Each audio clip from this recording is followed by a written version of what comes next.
Estamos listos entonces ahora. Ya, vamos a iniciar con lo último que tuvimos, que vimos en la clase pasada, ¿ya? Que sería esta diapositiva, ¿ya? Que decía, estaba citando 1 Timoteo 3:16, de la Escritura, plenamente, de la Biblia, dice, e indiscutiblemente grande es el misterio de la piedad. Dios fue manifestado en carne, justificado en el Espíritu, visto de los ángeles, predicado a los gentiles, creído en el mundo, recibido arriba en gloria. ¿Quién es este Dios que fue recibido arriba en gloria?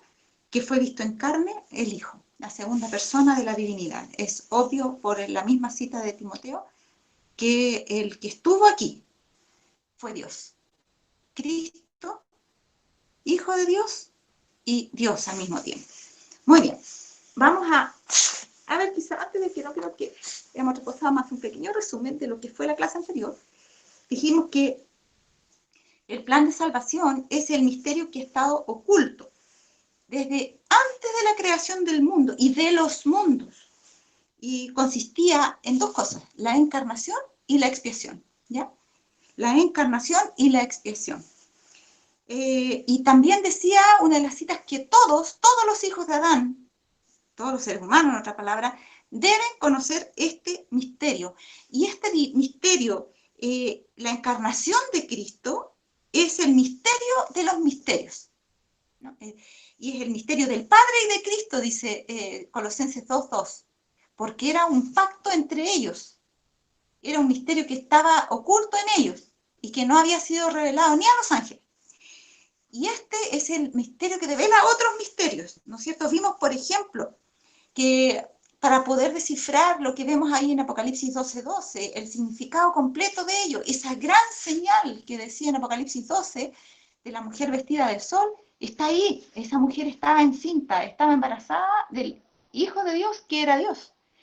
Y ese es el misterio de la encarnación. Y era la gran señal, no era como la otra señal del dragón, sino era una gran señal, porque este misterio es lo más grande que tenemos, porque de eso depende no solo la salvación de la humanidad, depende la reconciliación, entre comillas, reconciliación de Dios con el universo, la vindicación de su carácter. Vimos también que este misterio se echaba de ver en Apocalipsis 10, ¿se acuerdan? Cuando los 7 truenos emitían sus voces, y dice que la trompeta iba a sonar, la séptima trompeta, cuando empezara a consumarse el misterio de Dios, ¿ya? Y este misterio, como tenía dos cosas, la encarnación y la expiación, tendría que ser la segunda parte, la expiación, ¿no es cierto? Que es lo que se consiguió principalmente gracias a la encarnación, si no nada se hubiese podido hacer. Tenemos también que hay otra parte, bueno, esa la vamos a ver hoy día, la vamos a tocar hoy día.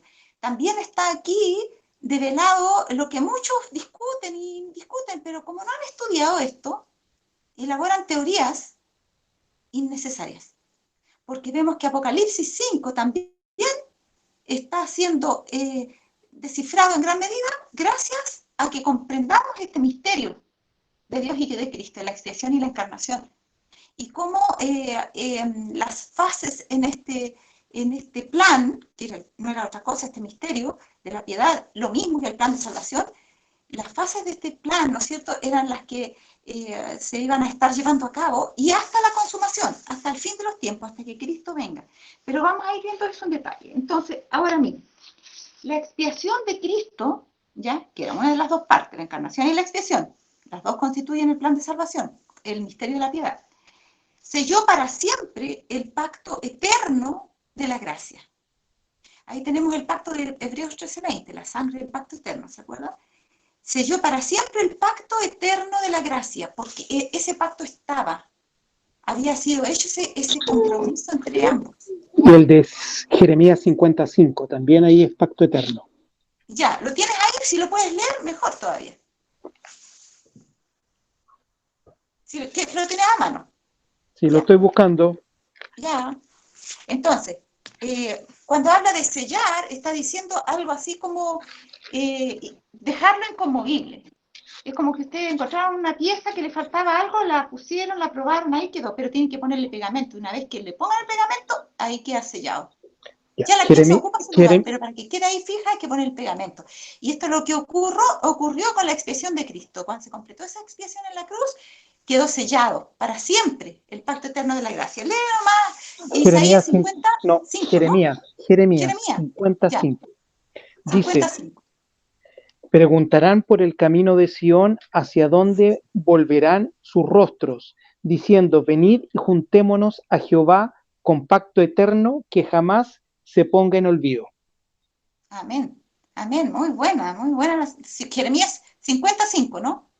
Correcto, 55. Ya, para que lo memoricemos. Está muy buena esa cita, muy buena. ¿No es cierto? Ese es el pacto que nos mantiene con esperanza desde que cayeron nuestros primeros padres hasta aquí. Ahora, dice que ese pacto eterno fue el cumplimiento, cuando se selló, ese pacto de la gracia, que es lo mismo que el pacto eterno, fue el cumplimiento de todas las condiciones por las cuales Dios había suspendido la libre comunicación de la gracia con la familia humana.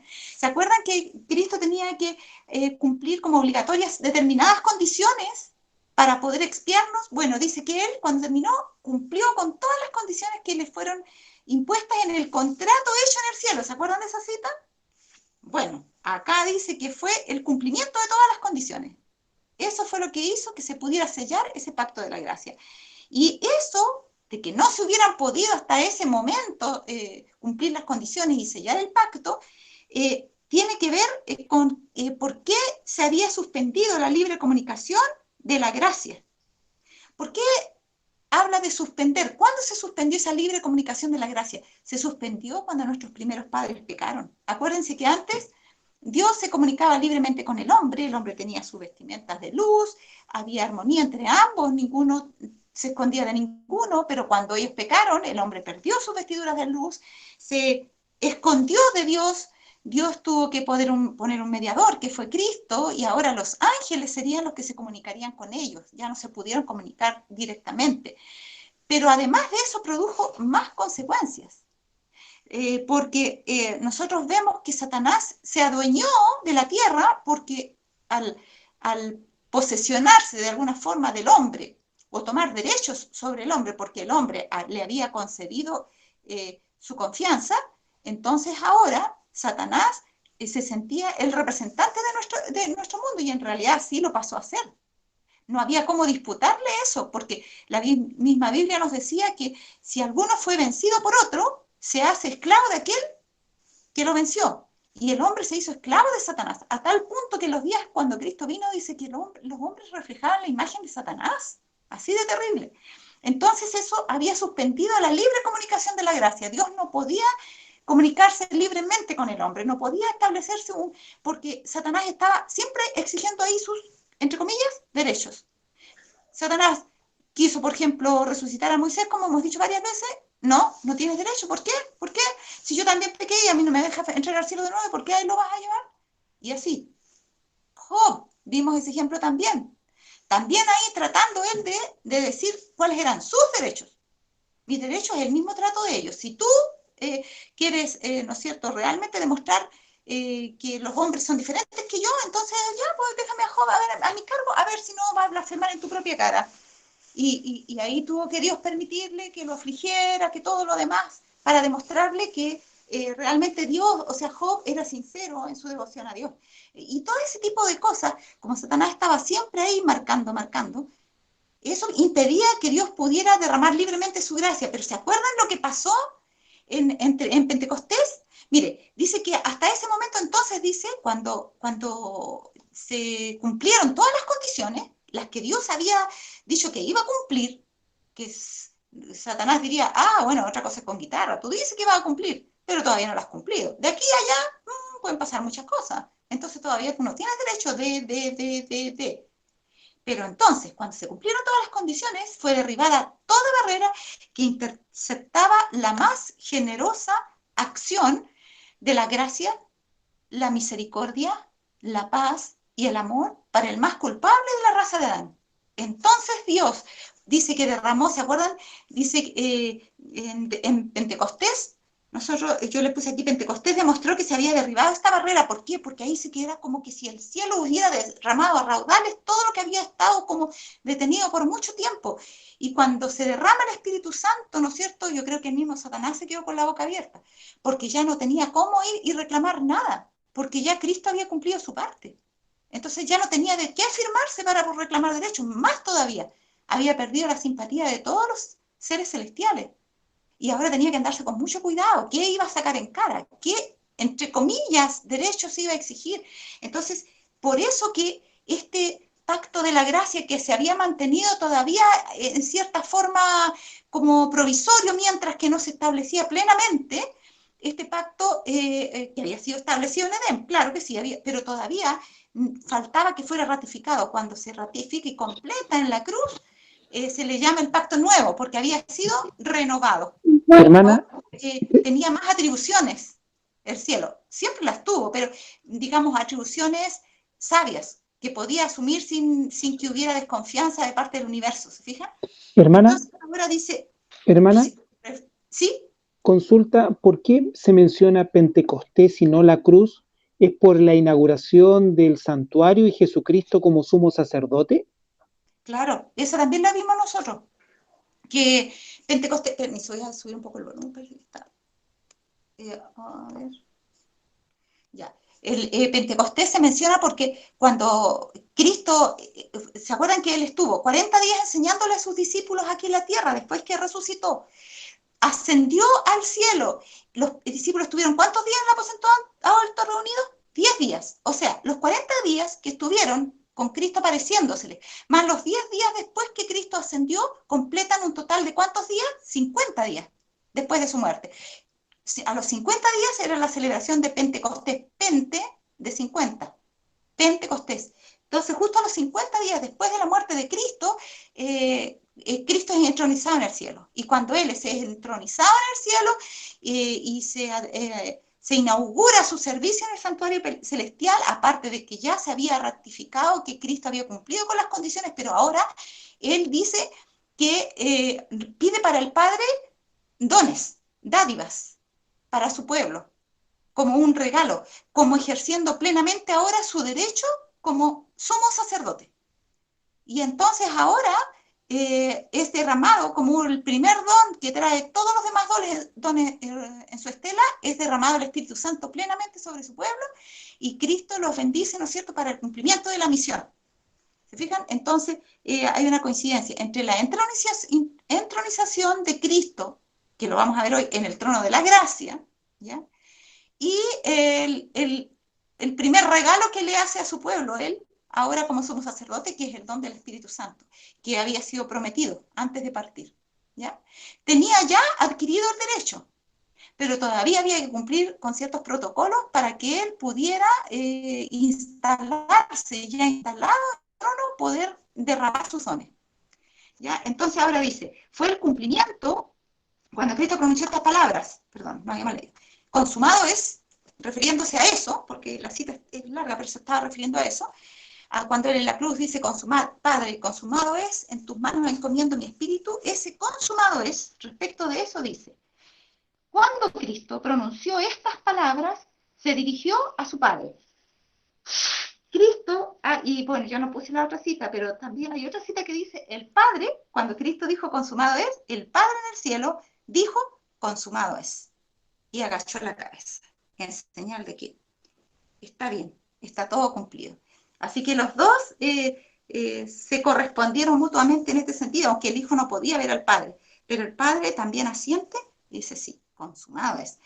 Cristo no estuvo solo al hacer este gran sacrificio. Fue el cumplimiento del pacto hecho entre el Padre y el Hijo. ¿Se fijan? O sea, este pacto era mutuo y los dos tuvieron que colaborar junto con el Espíritu Santo para poder llevarlo a cabo. Y fue el cumplimiento de ese pacto que hicieron antes de que se pusieran los fundamentos de la tierra. Lo hemos dicho una y otra vez. Con manos, dice, entrelazadas, así como cuando nosotros hacemos un contrato. Entraron en el solemne compromiso. ¿Se fijan ustedes? Yo no sé cuán humano es Dios. en el sentido de, oh, cuán parecidos somos a Dios. Tan real que es eso, de verlos a ellos tomándose las manos. ¿Hecho? Sí. ¿Es un compromiso? Es un compromiso. Y se dieron sus manos. Con manos entrelazadas entraron en el solemne compromiso de que Cristo se convertiría en el sustituto y la garantía de la raza humana si ella fuera vencida por las sofisterías de Satanás. El pacto ahora se estaba consumando plenamente, ¿ya? Ahora lo que habían ideado tanto tiempo antes, siglos antes, ahora se estaba consumando y plenamente. Se alcanzó el clímax. O sea, el clímax no es cuando se termina algo, sino que es la parte más encumbrada de algo. O sea, todavía falta el epílogo y en eso estamos. Pero ahí, en la cruz, se alcanzó el clímax. Cristo estaba consciente de que había cumplido al pie de la letra el compromiso que había asumido. Fíjense, el compromiso establecía condiciones, ese contrato dice la hermana White en la otra cita, establecía condiciones que Cristo debía cumplir. Y él las había cumplido al pie de la letra, el compromiso que había asumido. En la muerte fue más que vencedor, en la muerte, porque era más de una cosa, en la vida había que cumplir más cosas, y en la muerte también, y todas las cumplió. En la muerte fue más que vencedor, se había pagado el precio de la redención. Ya lo pueden encontrar ahí, San Juan 19:30, hay más citas interesantes ahí si quieren ver, de Elena de White. Ahora dice, entonces, ya, cuando Cristo ya asciende, los portales de la ciudad de Dios se abren de par en par, y la muchedumbre angélica entra por ellos en medio de una explosión de armonía triunfante. Allí está el trono, y en derredor el arco iris de la promesa. Fíjense que el arco iris, que es la señal del pacto, no solamente fue señal del pacto en tiempos de Noé, cuando Dios por medio del arco iris le da la promesa de que no habría más diluvio, sino que eso fue para Dios un recuerdo de la promesa hecha antes, de que no destruiría al hombre. Era un recuerdo del pacto eterno, y por eso continúa estando y circundando, nimbando, dice la hermana White, el trono de Dios y a las personas de la divinidad. El ángel de Apocalipsis 10 aparece con un arcoíris sobre su cabeza, que es Cristo. Ahora, allí está el trono y en derredor el arcoíris de la promesa. Allí están los querubines y los serafines, los comandantes. Fíjense, todos los que están esperando a Cristo cuando regresa. Y son los mismos que nosotros vamos a ver en Apocalipsis 5. Allí está el trono y en derredor el arco iris de la promesa. Allí están los querubines y los serafines, los querubines cubridores, ¿no es cierto? De los cuales antes Satanás era uno y ahora es Gabriel. Y los serafines, los comandantes de las huestes angélicas, los hijos de Dios, los representantes. Miren, menciona aparte los hijos de Dios de los representantes de los mundos que nunca cayeron. ¿Ya? Aparte, ¿quiénes son esos hijos de Dios? ¿Ya? Lógicamente no son lo mismo que los representantes, porque de los mundos que no cayeron, porque los menciona aparte, miren, dice, querubines, serafines, comandantes de las huestes angélicas, hijos de Dios, representantes de los mundos que nunca cayeron, todos esos grupos. Los hijos de Dios, yo creo que sin duda en ese momento eran los que habían, primero, Moisés, Enoc y Elías, y los que subieron cuando Cristo ascendió con él como las primicias. O sea, esos que resucitaron, en San Mateo 27 está la resurrección de esos que resucitaron y que dijeron y dieron testimonio, nosotros resucitamos con él y ascendieron con ellos cuando Cristo ascendió al cielo. Entonces están también ahí los hijos de Dios, los representantes de los mundos que nunca cayeron. De paso también se menciona como hijos de Dios a los seres de otros mundos, pero como aquí se está mencionando, pues también son hijos de Dios, a los representantes de los mundos que nunca cayeron, quiere decir que son dos grupos distintos, uno son los hijos de Dios y otros los representantes de esos mundos. No es que hayan ido Hermana, en masa todos los otros planetas allí, sino que fueron sus representantes, y esos hijos de Dios sin duda tienen que haber sido los que ascendieron con Cristo de este planeta. hermana, Todos esos, ¿sí? los 24 ancianos que se ven en el Apocalipsis, ¿a qué categoría en el relato de la hermana White corresponderían? Veámoslo cuando veamos Apocalipsis 4 y 5. Ok. ¿Ya? Porque si no aquí se nos va a alargar. ¿Ya? Pero sabemos que son probablemente los representantes de los mundos. Ahí vamos a verlo así. Ahora, están congregados, todos esos están congregados. El concilio celestial es distinto de todos esos grupos. ¿Cuál es el concilio celestial? El concilio celestial es la Trinidad, delante del cual Lucifer había acusado a Dios y a su hijo, y no sabemos si hay alguien más que forma parte de su concilio, pero en un principio, en el concilio celestial, no se dejaba entrar a Lucifer, que era el más encumbrado de los ángeles. Por tanto, ahora deberíamos concluir que es igual. Ese concilio celestial es más privado que el más excelso de los ángeles. Podría ser solamente, para calzar con esa descripción, a mi manera limitada de ver, la Trinidad. El concilio celestial delante del cual Lucifer había acusado a Dios y a su hijo. Los representantes de aquellos reinos, sí, no, porque había acusado a Dios y a su hijo. Bueno, sí, no puede ser. Tiene que ser más amplio que el concilio celestial. Ah, es que no se está hablando del concilio divino, está hablando del concilio donde se trajo, se llamó en masa a todos los ángeles. A todos los ángeles, es este concilio, no es el concilio de la divinidad misma, el concilio de todas las huestes celestiales cuando fueron llamados delante de Dios y se nombró a Cristo como comandante de las huestes angélicas, ese mismo concilio, y delante del cual también Lucifer había acusado a Dios y a su hijo. Todos esos están, y luego vuelve a repetir, los representantes de aquellos reinos sin pecado, que es lo mismo de esto, los representantes de los mundos que nunca cayeron. Pero lo dice de otra manera. Está hablando de que son puros mundos, reinos sin pecado, ¿ya? Para dejar bien claro que no son de este mundo, sobre los cuales, y va a decir algo de eso, los representantes de aquellos reinos sin pecado, sobre los cuales Satanás pensaba establecer su dominio, ¿ya? Porque él pensaba reinar sobre los otros mundos y quería empezar con el planeta Tierra. Ahora, todos están allí para dar la bienvenida al Redentor. Sienten impaciencia por celebrar su triunfo y glorificar a su rey. ¿Cómo habrá sido esa reunión? Llena. Yo creo que nunca hubo tanta gente en el cielo. Pero con un ademán, él los detiene. Todavía no. No puede ahora recibir la corona de gloria y el manto real. ¿Te fijas, Mario, que ahí todavía todo tiene su protocolo? Ahí todavía él no puede por lo menos recibir ni la corona de gloria ni el manto real. Está allí, ya cumplió con las condiciones, pero todavía no. Entra a la presencia de su padre. Ya había entrado, ¿se acuerdan cuando fue rápidamente a saber si el padre aprobaba su sacrificio? Cuando María Magdalena lo quiso adorar y le dijo todavía no, porque no subió mi padre. Después baja y las mujeres sí lo abrazan y él no se los prohíbe porque había ido y vuelto rápidamente. Ahora dice, entra a la presencia de su padre. Señala su cabeza herida, su costado traspasado. Mire, vamos a leer Apocalipsis 5. Apocalipsis 5, para que ustedes vean qué está relatando allí. ¿Qué está relatando? Mire, está diciendo en Apocalipsis 5, primero, capítulo 5, versículo 6.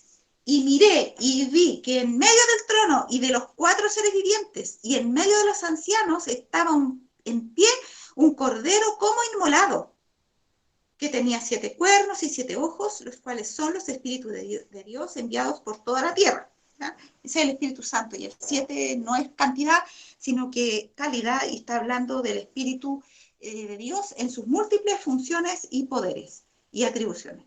Ahora, como Dios. Y está diciendo que tiene 7 ojos porque tiene omnisciencia y omnipresencia. Y está el cordero como inmolado con 7 cuernos, y 7 también es plenitud del poder, porque los cuernos significan el poder del gobierno, y ahora tiene autoridad y gobierno sin límite.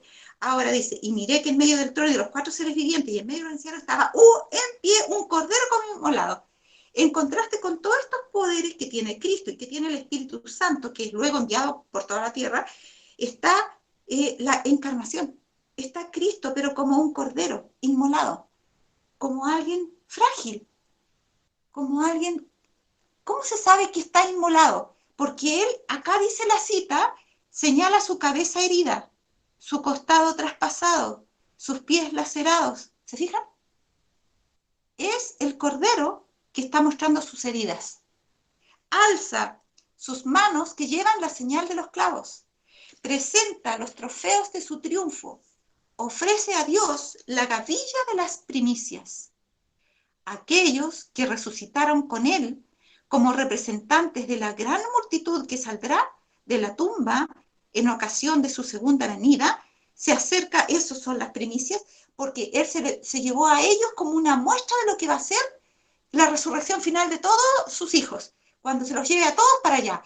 Es como decir, mire, si yo los puedo traer a ellos, los puedo traer a todos ustedes. Y ellos son los representantes de nosotros. No de nosotros tan así, son los representantes de lo que Dios hará por nosotros y que hizo en ellos. Entonces, eso es lo que simboliza. Y dice, se acerca al Padre, ante quien hay regocijo. Ahora el acercamiento es formal, es delante de todo. Antes fue informal, fue extraoficial, ahora es formal. Se acerca al Padre, ante el cual, como decía, ante quien hay regocijo por un solo pecador que se arrepiente. Desde antes que fueran echados los cimientos de la tierra, el Padre y el Hijo se habían unido en un pacto. ¿Se fijan? Vuelve a repetir la misma idea de la otra cita. Antes de que fueran echados los cimientos de la tierra, el Padre y los hijos, ¿se acuerdan? Se habían unido en un pacto, y en la otra cita decía que estrecharon sus manos para redimir al hombre en caso de que fuese vencido por Satanás. Habían unido sus manos, vuelve a repetir lo mismo, en un solemne compromiso. Aquí ustedes van a ver que pacto y compromiso son sinónimos, porque el unirse las manos era para señalar que había un pacto, que había un compromiso, de que Cristo sería fiador de la especie humana. Cristo había cumplido este compromiso, este pacto, en otras palabras, lo mismo, cuando sobre la cruz exclamó, consumado es. ¿Se fijan?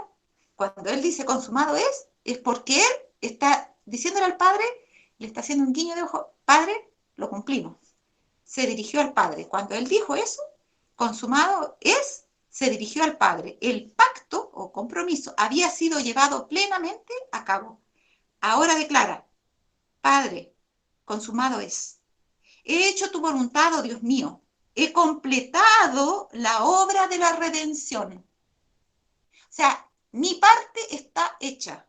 Ya hice todo lo que yo me comprometí a hacer para la redención del hombre. Está listo. Ahora no tiene más que sacarnos en cara a Satanás ni nadie, porque nuestra parte, Padre, está hecha. Ahora solo queda el epílogo. Si tu justicia está satisfecha a aquellos que me has dado, quiero que donde yo estoy, ellos estén también conmigo. Se oye entonces la voz de Dios, este es el Padre que habla, proclamando que la justicia está satisfecha. Satanás está vencido.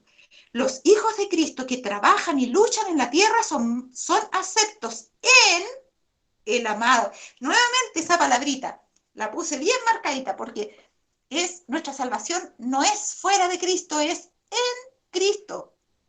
Cristo es el guardador del pacto, decía una cita que vimos también hace tiempo atrás. Él lo guarda por nosotros. Nosotros entramos en ese pacto de la gracia cuando nosotros entramos por medio de Cristo, ¿ya? Cuando nosotros renunciamos a nosotros mismos y queremos hacer los deseos de Cristo y le rogamos perdón y ayuda de su parte, entonces Él nos acepta, el Padre, por medio de Cristo, porque entramos por medio de Él a la presencia del Padre. Y somos, dice en otra cita, sentados en los lugares celestiales con Cristo. Porque cuando Cristo está sentado allí, está mediando por nosotros, nos tiene en su corazón. Entonces estamos en Él.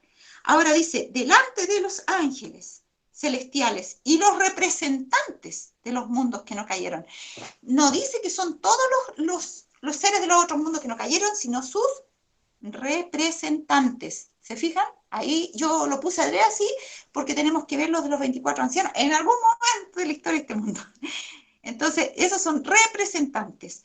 ¿Y quién era el representante de este mundo? Era Satanás, cuando se lo quitó a Adán el lugar, ¿ya? Porque en Salmo 8 decía, miren, si ustedes se fijan en algunos detallitos de Salmo 8, lo vemos rápidamente, Salmo 8. Salmo 8, dice, podemos pasar con la hora, sí. Salmo 8, dice, mire, oh Jehová, Señor nuestro, cuán grande es tu nombre en toda la tierra, que has puesto tu gloria sobre los cielos, de la boca de los niños y de los que maman fundaste la fortaleza a causa de tus enemigos para hacer cesar al enemigo y al vengativo. Y ahí está Cristo como niño, están los niños también que cantaban Hosana en las alturas y que alabaron a Cristo. Y luego dice, cuando veo tus cielos, obra de tus dedos, la luna y la estrella que tú formaste, digo, ¿qué es el hombre para que tengas del memoria y el hijo del hombre para que lo visites? Lo has hecho le has hecho un poco menor que los ángeles y lo coronaste de gloria y de honra. ¿Ya? Primero a Adán, dice que Dios lo coronó de gloria o de lustre, dice en otras partes. Esa es la luz que emanaba de él y de honra. Y luego dice, le hiciste señorear sobre las obras de tus manos, todo lo pusiste debajo de sus pies. Él era el mayordomo y el administrador de este mundo, por decirlo de alguna forma. Todo estaba bajo sus pies. Ovejas y bueyes, todo ello, y también las bestias del campo, las aves de los cielos y los peces del mar, todo cuanto pasa por los senderos del mar. Está aludiendo a la historia del Edén, cuando Adán fue puesto como el señoreador de toda la creación. Pero luego hablando de Cristo, dice en Hebreos, miren, Hebreos, a ver, lo encuentro ojalá rápido, Hebreos 2, 1, a ver.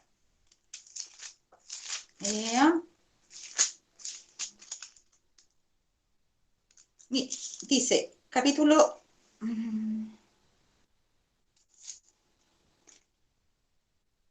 Mire, el capítulo 2, versículo 5 en adelante, dice, porque no sujetó a los ángeles el mundo venidero del cual hablamos. Pero alguien testificó en cierto lugar diciendo, ¿qué es el hombre para que te acuerdes de él? O el hijo del hombre para que lo visites. Se digan que está citando el Salmo 2. Acuérdense que Jesús es el segundo Adán. Entonces está diciendo, le hiciste un poco menor que los ángeles, le coronaste de gloria y de honra y le pusiste sobre las obras de tus manos.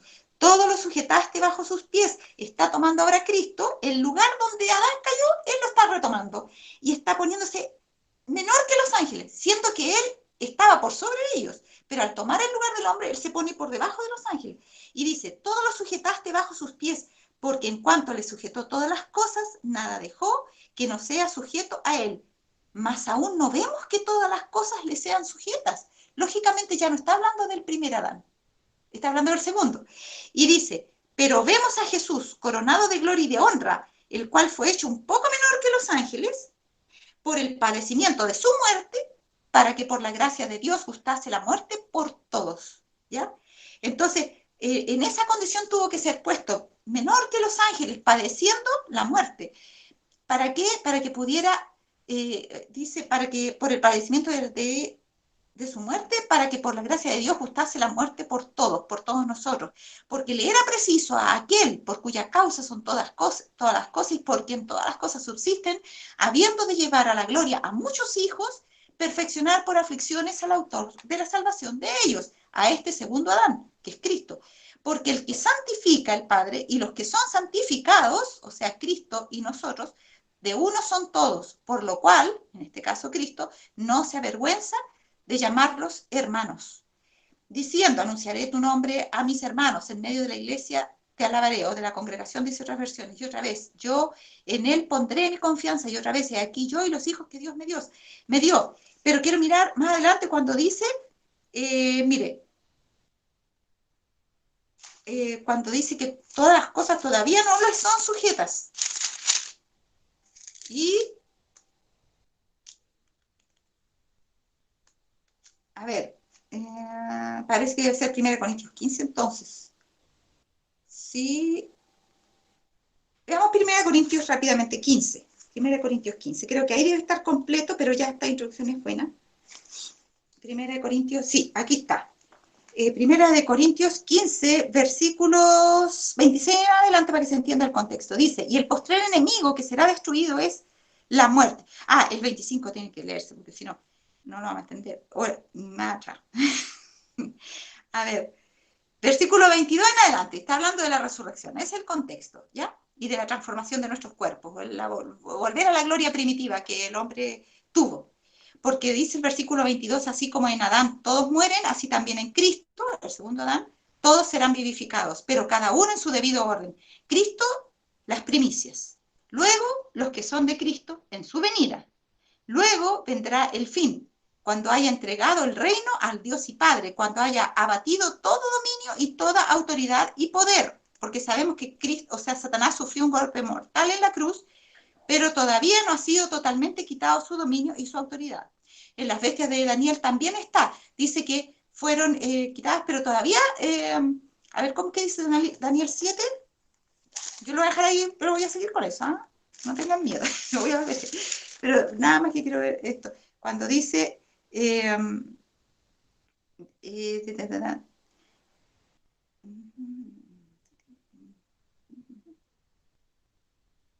cuando dice habían quitado a las otras bestias también su dominio, a ver... Sí, el 12, 7:12. Habían quitado a las otras bestias su dominio y les había sido dada prolongación de vida hasta cierto tiempo. ¿Se fijan? Ahí les han sido quitado el dominio, pero todavía están con vida.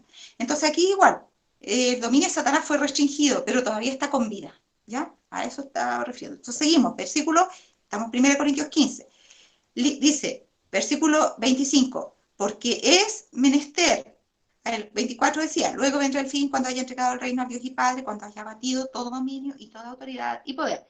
Porque es menester que Él reine hasta que haya puesto a todos sus enemigos debajo de sus pies. Y el postrer enemigo que será destruido es la muerte, porque todas las cosas sujetó debajo de sus pies. Entonces, fíjense ustedes que es necesario poner a todos sus enemigos debajo de sus pies. O sea, todavía no están todos los enemigos debajo de sus pies. Adán no tenía ni enemigos. Hermana, Sí, ¿ya? a eso se refiere Cristo cuando dice que ni una jota ni una tilde de la ley pasará hasta que todo se haya cumplido, en lo que usted Claro. está leyendo en 1 Corintios 15, que son situaciones que aún no ocurren. Yo creo, ¿sí? Sí, es que todavía falta, digamos, encontramos siempre Dios la promesa, establecer las cosas, ratificarlas, completarlas y consumarlas, más o menos como en eso es la escala. Y ahora está diciendo, es menester que Él reine hasta que haya puesto a todos sus enemigos debajo de sus pies. O sea, vemos que está en reversa, lo que echó a perder a Adán está empezando a restaurarse y todavía no ha sido restaurado plenamente porque tienen que ponerse todos los enemigos debajo de sus pies, como era en el caso de Adán. Adán tenía señorío sobre toda la creación. Ahora os digo usted, yo estoy con Cristo, no importa, no tengo miedo y métase en el zoológico en medio de todos los animales salvajes a ver si no lo van a matar. No, si todavía eso no están debajo de sus pies, ¿se fijan? Porque todavía no se ha acabado totalmente con eso. Ahora, por eso dice, hasta que haya puesto a todos sus enemigos debajo de sus pies. Y el postrer enemigo que será destruido es la muerte, porque todas las cosas sujetó debajo de sus pies. Pero cuando dice todas las cosas son sujetadas a él, claramente se exceptúa a aquel que sujetó a él todas las cosas. O sea, el Padre no, porque él es el que está ahí. Y cuando todas las cosas le estén sujetas, entonces también el Hijo mismo se sujetará a aquel que sujetó a él todas las cosas para que Dios sea todo en todos. ¿Se fijan? Por eso que va a retener para siempre su humanidad. Y él se sujetará al Padre sin ningún complejo, sin ningún problema, como lo ha estado hasta aquí, porque mientras estuvo en la tierra también estuvo sujeto a su Padre. Se sujetará junto con nosotros como hijo y como hijo mayor sobre los demás hijos. Y le devolverá la soberanía de este planeta a Adán. Eso también está en otra cita. Ahora, miren, dice acá, cuando están todos allí congregados, a ver, retrocedamos ahí porque ya me perdí. Delante de los ángeles celestiales y los representantes de los mundos que no cayeron son declarados justificados. Donde Él esté, allí estará su iglesia. ¿Ya? Entonces, ya para Dios no está solamente en, si lo prometí, si los van a estar todos justificados. Y mientras tanto, por gracia, yo los voy perdonando y les voy dando todos los dones, pero yo cumpliendo, se va a hacer una realidad. No, ahora ya es una realidad. Son declarados justificados todos los que echaron mano de la gracia. Donde Él esté, allí estará su iglesia. La misericordia y la verdad se encontraron, la justicia y la paz se besaron. Los brazos del Padre rodean a su Hijo. y se da la orden, adórenlo todos los ángeles de Dios. Primero se dieron las manos y ahora se dan un abrazo. Y eso pasó en la ascensión, ¿ya? Antes de que fuera derramado el Espíritu Santo, justo antes. Con gozo inefable, los principados y las potestades, aquí están los rangos y aquí están los roles. Reconocen la supremacía del príncipe de la vida.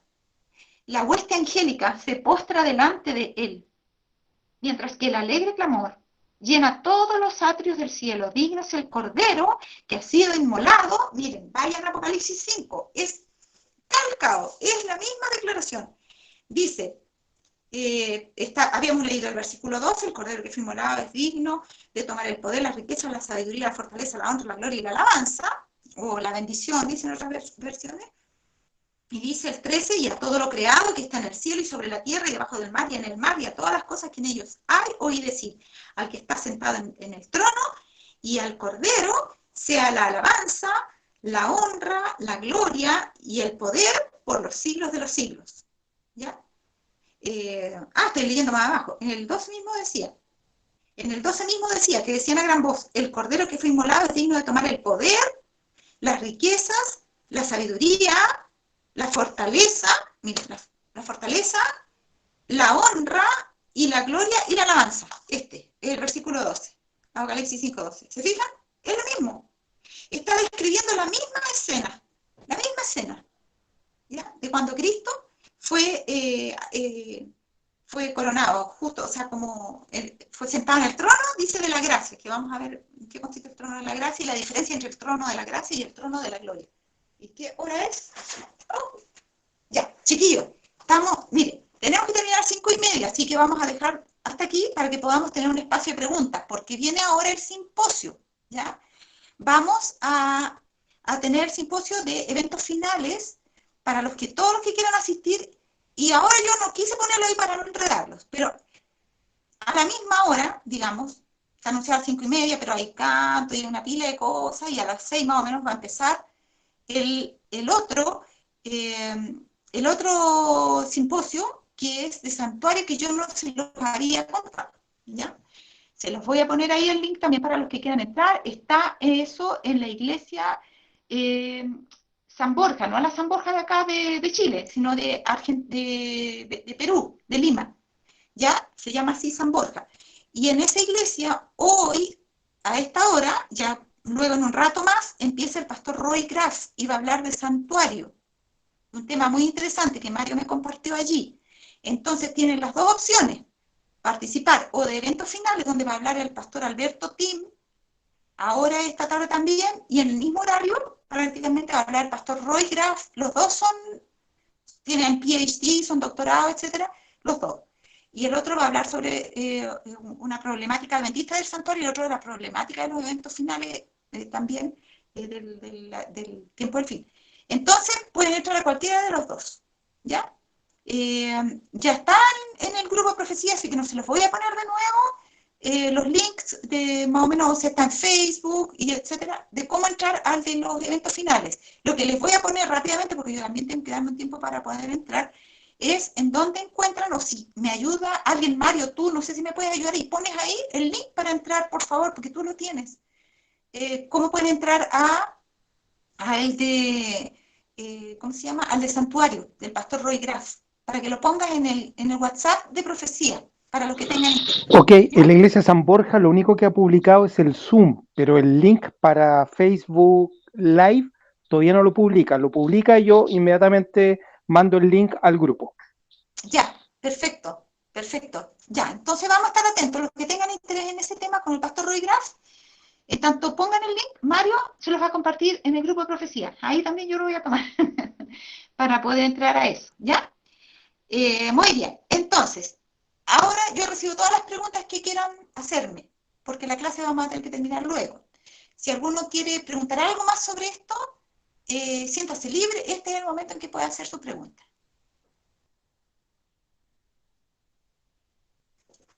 ¿Sí? Ya son las 5:20, pasadito, así que tenemos tiempo, todavía nos quedan 10 minutos para responder a cualquier pregunta que ustedes tengan. o alguna cosa que quieran agregar a lo mejor a eso, a lo mejor conectándolo con alguna otra idea que tienen allí en mente. ¿Ya? Entonces, este pacto eterno que hemos venido hablando es el pacto de la gracia, que se estableció en el Edén, se llamó el pacto de la gracia. Y que cuando Cristo lo completa en la cruz, se le llama nuevo pacto porque se ha renovado y se ha establecido ahora en forma segura, ¿ya? Ahora con todas las atribuciones, en ese sentido, es como cuando dice, te cambiaste de look, estás renovada, pero es la misma persona, pero se cortó el pelo, qué sé yo, ¿se fijan? Entonces, este caso es lo mismo. El pacto ahora tiene nuevos ribetes, digamos, pero sigue siendo. Las condiciones de la salvación son siempre las mismas. Tanto en el primer pacto, que es el pacto de la gracia desde Edén para acá, como en este nuevo pacto que es de la cruz para acá, es las mismas condiciones. Se opera la salvación de la misma manera. Solamente que antes Dios estaba un poco más limitado y ahora está mucho más expedito para poder bendecir.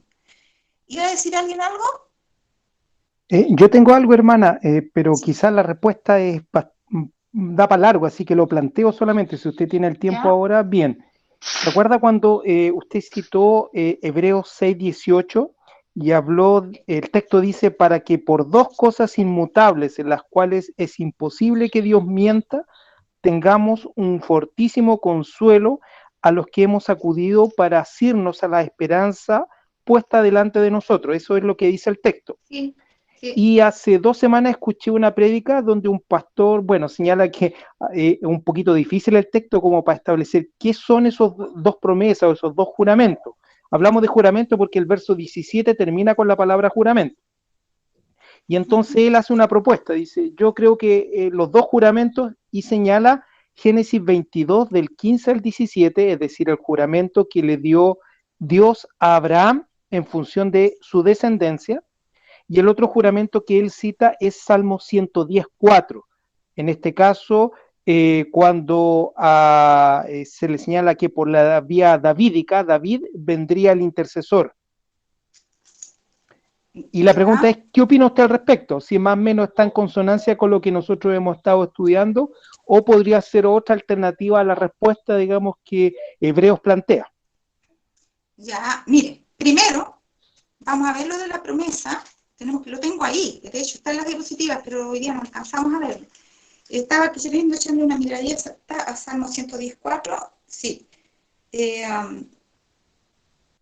Ya, sí, está la promesa y el juramento. Tenemos que ver, eso está en Patriarca y Profetas, de paso. Así que lo podemos estudiar con más detalle. Pero acuérdense ustedes que cuando Cristo, o sea, Dios dio la promesa en el Edén, la promesa está clara. ¿Cuándo fue? Fue en el Edén.